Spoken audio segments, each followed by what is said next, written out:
Welcome, Gemini. My name is Tiffany. This is the Feminine Inquisition. We're doing your reading for the month of July. I hope that you are well, and I'm glad to have you here.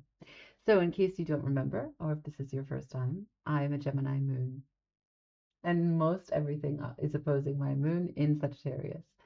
So, I want to go over some dates that are essential to understand the premise of this reading. June 30th, which is not yet July, is when Jupiter enters Leo. And this is incredibly important because Leo is a child of God and a great manifester. And so we are going to be able to capitalize on this energy using drawing from the sun, from creative wonders, from our curiosity, from the playfulness that Leo is so generous with, okay? So we want to be able to use that to set our sails, and you are air, and so it is going to be most accessible to the fire and air signs, okay? So Leo is fixed, so it would be helpful if it was Sagittarius, but no, you will manage with what you can, okay? Then some other dates. The 3rd, Mercury enters Leo. The 6th, the Sun enters Cancer. The 11th, Venus enters Virgo, which we have a card for. That's the 9 of Pentacles. Okay, that's very solo, independent energy. On the 13th, we have Mars entering Libra. On the 23rd, the Sun enters Leo. And on the 28th, Mercury enters Virgo. Okay, those are the well, we have also a new moon on July 14th in Cancer and a full moon in Aquarius on the 29th. Okay? All right. So this reading is going to be using the karma cards. So just get right to it. And these cards are separated into houses, signs, or planets. Furthermore, on the back side, there are inherent reversals. It's either going to be red on top or blue on top. Red is subconscious, blue is conscious. They are separated into 3 different categories: spiritual, mental, and physical in both ends. So on camera, I will do this so that you can see there are no favorites for who is conscious, who is unconscious. Okay. Now, this is for Gemini placements that speak to you, or people who have Gemini in their chart, so you're checking up on, as you like. If you watch this video and it works for you, give a thumbs up. All right. If you like what goes on here, subscribe.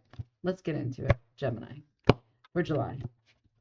Tell me how we will guide this reading and these messages for Gemini for July, please and thank you. Calling in Gemini's energy. Oh my God, look at that. That's the Gemini card. Can it get more creepy? I think no. So it's the subconscious that's on top. That's what we'll read from. Spiritually, it says what you want to be known, right? Okay. Mentally, what is believed about. Physically, use the quickest way and. All right, you gave me one card, which I love. At the bottom, I've got the 5th house, which is where Leo lives. So you are already inching towards the message, right? How can we use Jupiter in Leo, Leo-like personality traits, Leo 9 characteristics, and use it to our full advantage, okay? We're going to use Tarot of the Longest Dream, as this is a reading about manifestation, and we'll see what goes on. Show me, please, for Gemini, as they experience July, they call reality to them. Spiritually, what do they want to be known? Mentally, what do they believe about something, or what do they believe is believed about the thing? Themselves or others.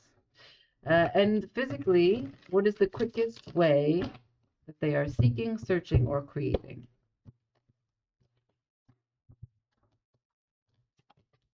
The King of Swords, that's your energy. The Page of Wands, Sagittarian exploration. The Tower, that's big change afoot. What else? The King of Wands, that's Leo. Four of Swords, Aquarius energy. The nodes will shift on July 26th. I don't know why I'm not saying those dates at the start. It's a big deal. They're going to be shifting into the Aquarius and Leo axis. Seven of Wands at the final card. That's Mars in Leo. So you're on the path. You're feeling the energy. It's vibing for you. For you to be ending on a Mars card and starting at a King of Swords, head of state in your element is a pretty good sign.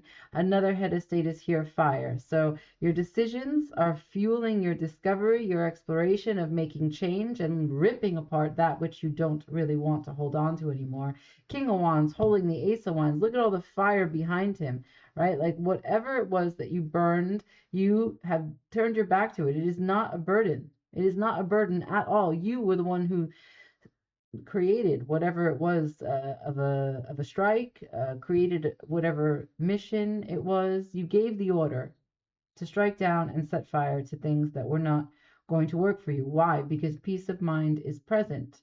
Recovery, reflection, repose. There is so much rest here. And I think this is a rest that's, I'm not sure if it's very long-lived, because you immediately have the Seven of Wands right after. So you get right back into it. But there is a mental clarity from the peace. Now, the King of Swords is referring back to the Four of Swords. So the decision that you took, it looks like this in real life because of things that are set, the things that are set aside and burned away. But you haven't shown me what you've really taken the decision about, right? Like how many specific things in how many areas of your life did you set a tower to? And you have bridged the gap between air and fire in doing it, right? So whatever was blocking the conduit so that the air could channel and feed the fire, the flames of what you want to elevate to, it's all happening here. This is really one streamline. Your mind must have been a barrier, or maybe your communication, or the permissions that you needed, the actual paperwork that was needed to get this manifestation going for this elevation. This is the process, and you have peace of mind, you have the signatures, you have the formality, and now you can move on to expand, elevate, right? Whenever we see the Seven of Wands, not only is it Mars and Leo, so it's the will to manifest, using free will to be the magician in your life, but furthermore, it is about the development of the self. And so you want a higher role, you want to ascend in some way, in some aspect, in some status, in some area of life, or all areas of your life. And with that comes learning. How can you wield the energy that is required to take on this elevated role? That's why the Seven of Wands always looks a little bit disheveled. That's why it's always a conversation about managing, or not really managing, but discovering and experiencing the knowledge to choose your battles wisely. Are you going to stick up for the thing, or are you going to stay the course? Like, how defensive are you?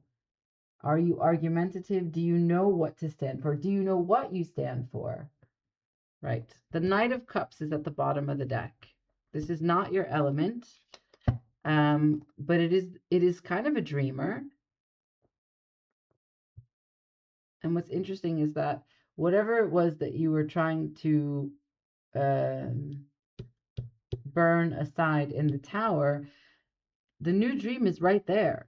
It doesn't take very long for you to immediately get stirrings. It's like the quickest way, right? Physically, use the quickest way to get your cup back in good order, to get your heart back into standing order. Burn away the actions, burn away the foundation, clear your mind, and let's fucking go.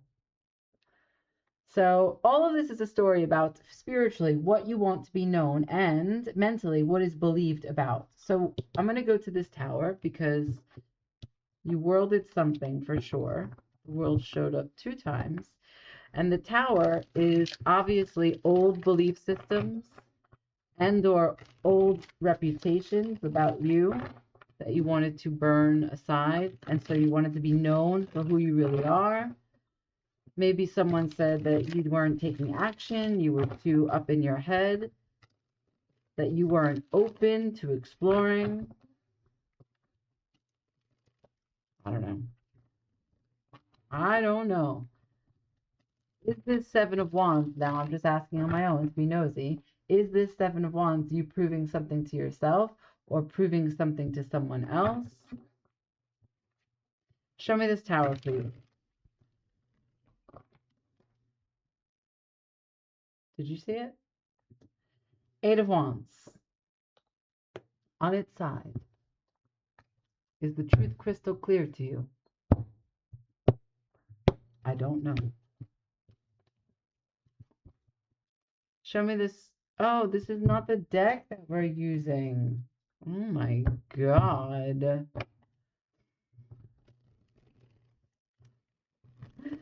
Okay, just don't click off, Gemini.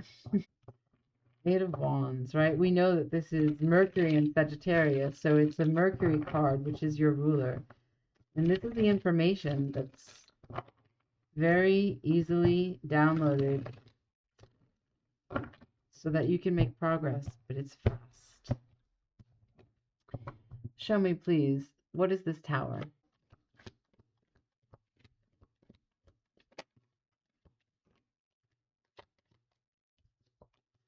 All right. Four of Pentacles, Sun, Nine of Cups.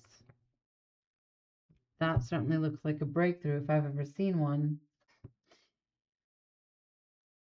Four of Pentacles, the Sun, Nine of Cups. So whatever it is that you have been receiving or tentatively downloading as information about your actions, Eight of Wands. Eight is power. Wands is actions as it relates to your pursuit of pleasure, passion, purpose. So you recognize Page of Wands, discover, as you download the Eight of Wands, what needs to be burned for you to be the head of state, to be streamlining the conversation between the air and, which is your mind, and your actions, right? So this is like a harmonizing. This is an alignment.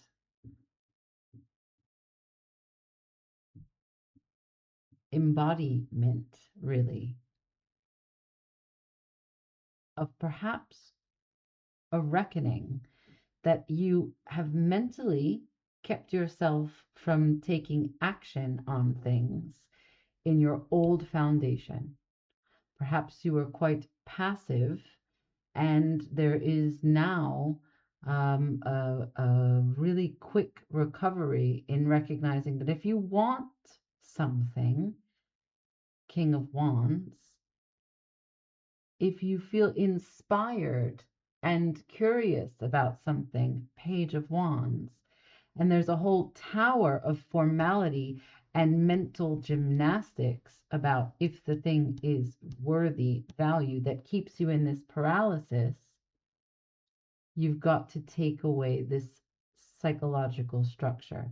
The way that you have thought or overthought your actions to the point that it kept you up at night and you mismanaged your mind instead of poured fire into your life, that's the download. Something has withheld, you have withheld something, something has held your energy back. You have been rigid and structured in a way where it has been a hindrance on your growth. And the sun is here to say otherwise. And the Nine of Cups, right? So from the mismanagement of your mind comes the full management of your happiness and your emotional contentment, and being a stellar example of how Nine of Cups beats Nine of Swords any day, right? So this kind of fearlessness in the face of what could be potential rejection is what I'm looking at. Well, don't we love that, Gemini? Let's read back the inspiration and the guide for the message. Here we are. Spiritually, what you want to be known, right? What you want to be known is that you're not tied up in the tower, unable to make good on whatever strong desires you have, whatever elevated explosions of fire you want to put out into the world. mentally? What is believed about the formality and the mental holdup that has stopped you from acting as you would like for whatever desires stir within? Physically, use the quickest way. Now, I can tell you the only physical card we have on the table is the Four of Pentacles. There is nothing fast about the Four of Pentacles. There's nothing there's no movement. It's just the standstill card, right? So you are using the quickest way, all of this, to break what has been this holding pattern. And we love that. We fucking love that. So there's the Fool. I knew that we were going to see something. This is a brand new chapter for you. You're writing it here and now. Jupiter in Leo is setting your sails so that you can, I don't know, cruise wherever it is that your desires may take you. But you are on a journey for sure. One that is spiritually fantastic. Dreams. Love. Creativity. Productivity. Growth. Co-creation. Artistry. Sex. Laughter. Joy. Optimism. Positivity. Right? There's so much here. This is Leo energy coming right through. This is Jupiter in Pisces. So it's all here for you. Check in your charts where Leo is and see what area of your what area of life based on that house. If you don't know what that's all about, then leave a comment and we can get into it. Anything else you want to share with me? Knight of Cups. There it is again. That was at the bottom of the deck when we started.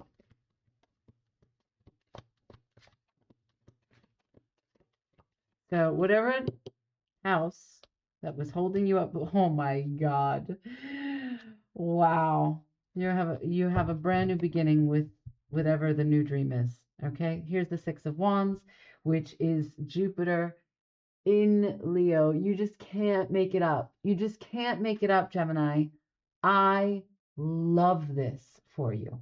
I love, love, love, love, love this for you. And it is so streamlined as a message that we can just leave it there. We don't need to go into detail. What this brand new start, what this fire that you're going to bring into the new dream will be for each one of you is success. And that will look very differently for each one of you. But this is a new chapter. We're here for it, aren't we? Yeah, we are. Until the next time I read for you. If you watched this video, thumbs up, okay? Leave me a comment. Let me know.